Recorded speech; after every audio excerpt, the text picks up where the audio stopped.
आता अत्यंत दुःखद आणि धक्कादायक अपडेट कळतेय। अपघातग्रस्त विमानात अजित पवारांचा मृत्यू झालेला आहे।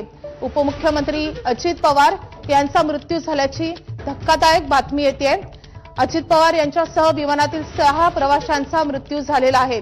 बारामतीमध्ये हा भीषण असा अपघात झालेला आहे आणि या विमानामध्ये उपमुख्यमंत्री अजित पवार यांचा मृत्यू झालाय। लँडिंगच्या वेळी अजित पवार यांच्या विमानाचा अपघात झालेला आहे आणि त्यामध्ये अजित पवारांसह 6 जणांचा मृत्यू झाल्याची माहिती समोर येते। अतिशय दुःखद बातमी, महाराष्ट्रातील राजकीय विश्वाला हादरवून टाकणारी बातमी, खूप मोठा धक्कादायक अशी ही बातमी आहे, खूप दुःखद बातमी आहे। पवार कुटुंबियावर शोककळा पसरलेले, बारामतीसाठी त्यांचा करता माणूस गेलेला आहे।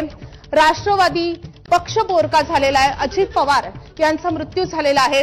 अतिशय धक्कादायक बातमी, उपमुख्यमंत्री अजित पवार यांचा मृत्यू झालेला आहे। अपघातग्रस्त विमानात अजित पवारांसह महाराष्ट्राचे उपमुख्यमंत्री अजित पवार यांचा बारामतीत एका विमान अपघातात मृत्यू झाला आहे। यावेळी या खासगी चार्टर विमानात त्यांच्यासोबत त्यांचे सहाय्यक, सुरक्षा रक्षक आणि वैमानिक असे एकूण 5 जण होते आणि या सर्वांचाच या अपघातात मृत्यू झाला, अशी माहिती नागरी विमान उड्डाण नियामक DGCAने दिली आहे। पुणे जिल्ह्यातल्या बारामतीत लँडिंगच्या वेळी सकाळी 8:48 या विमानाचा अपघात झाला, अशी माहिती आहे।